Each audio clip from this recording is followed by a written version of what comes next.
This is the Barbados Today morning news for Tuesday, December 10. Thank you for joining us. I am Mary Claire Williams. The acting quality assurance manager at the Transport Board, Kern Jemot, has told the Public Accounts Committee that double invoicing, which allegedly occurred at the board, was because someone did not follow procedure. The issue was flagged in the last Auditor General's report. Jemot testified before the Public Accounts Committee in the Senate Chambers of Parliament yesterday afternoon.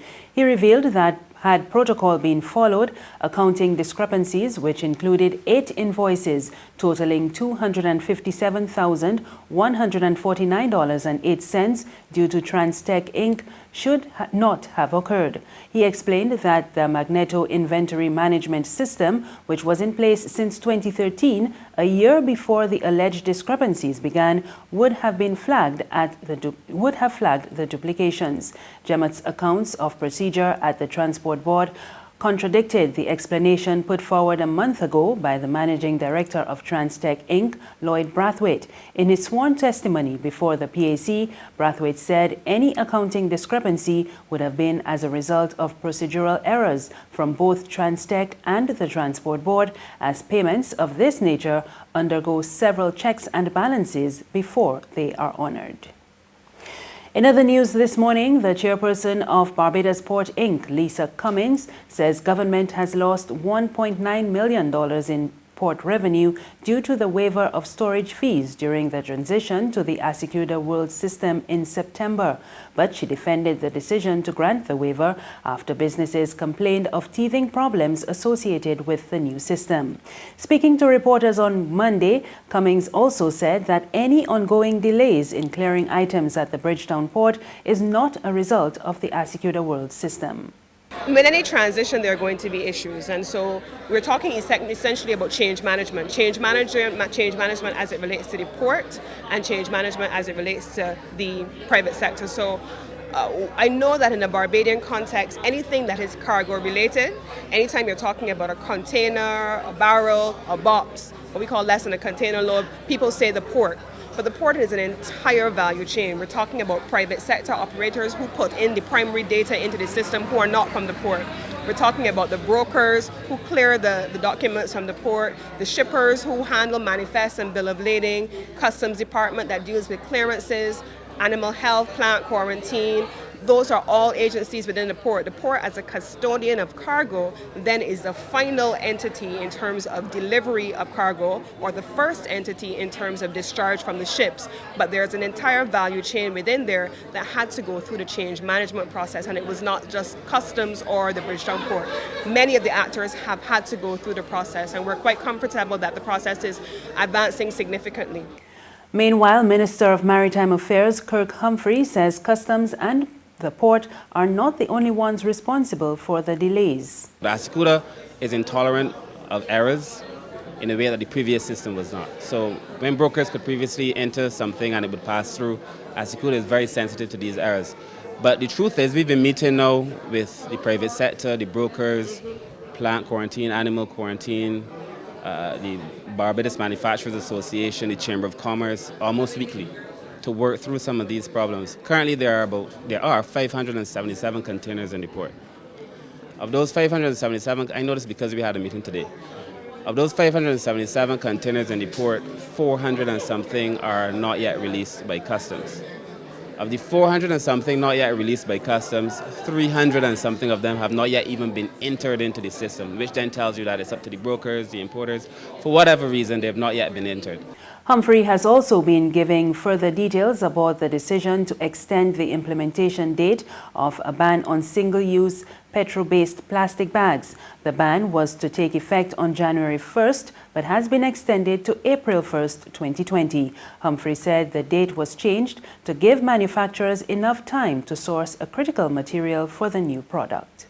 The Barbadian manufacturer, I am so pleased to say, has been able to innovate to the extent that they now make a bag that looks like a regular petroleum-based plastic bag and in many ways performs the same, but it is made from a natural organic compound.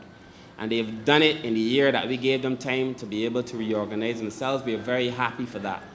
The issue is that on January 1st, which is a few weeks from now, they would not have the resin in Barbados because the resin is in short supply on the world market. So they came to me and they said, could you give us an extension so that we could source the resin? We spent the last year retrofitting our factories. We spent the last year learning the skills, learning the technology. They now have it down to an art, but they need now to be able to source the resin, which is in short supply on the world market.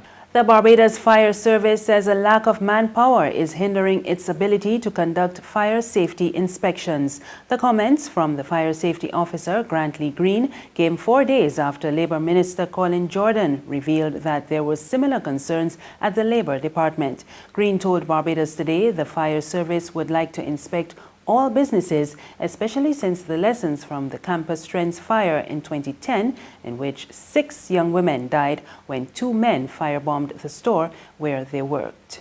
Every building or business we are supposed to inspect, but obviously there are some businesses that might not come forward to say we want an inspection. We are putting things in place to make sure that every business is being inspected. We will understand that there's a lot of businesses in Barbados that's going, and therefore we are trying our best to get these things in place. There's regional and international news after this short break. Festive Friday at the Bridgetown Night Market at Pelican Craft Center. Kick off the weekend this Friday from 4 p.m. to midnight with loads of food, drinks, and entertainment. Get ready for Crop Over with the Rhythm Roots Street Parade. Party like it's Kadooman Day on the street around Pelican Village with costume reveler, music, and more. It's Festive Friday. It's Festive Friday at the Bridgetown Night Market at Pelican Village Center from 4 p.m. to midnight. Admission free.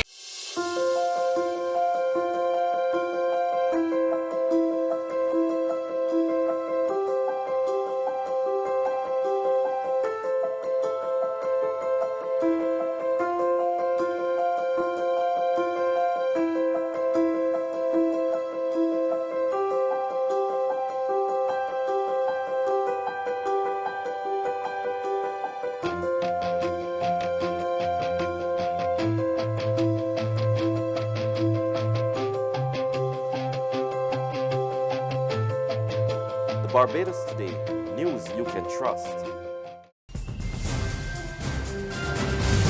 Thank you for staying with us. We're back with news from the region.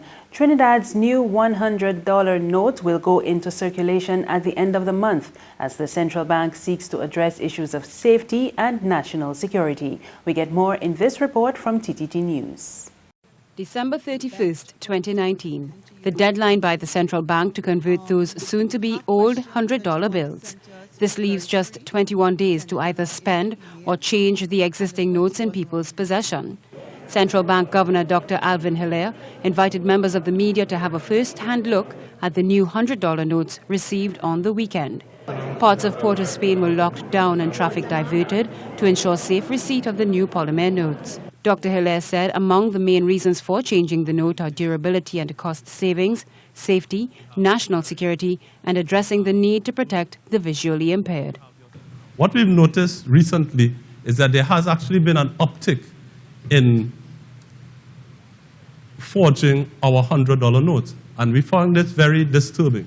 So people are trying to bleach it, they're trying to upscale it, as you call it, different ways of getting around the thing. We think these features would help to dissuade people from that and make sure that it is not getting into our system. On the international scene, Ukraine and Russia have agreed to implement a full and comprehensive ceasefire in eastern Ukraine by the end of 2019, following top-level talks. The Russian President Vladimir Putin and his Ukraine counterpart met face-to-face in Paris on Monday. 13,000 people have died during 5.5 years of fighting between Ukrainian government forces and Russian-backed rebels. The negotiations were brokered by the leaders of France and Germany. That's news this morning, but for the very latest, visit our website at www.barbadostoday.bb. You can also subscribe to our e-paper Email updates and like us on Facebook and sign up for breaking news alerts via WhatsApp. We're also on iZumi Media in bus terminals and Screenplay at supermarkets and gas stations near you. You can also hear us on Mix 96.9 FM and Capital Media HD 99.3 FM. I am Marie Claire Williams. Good morning.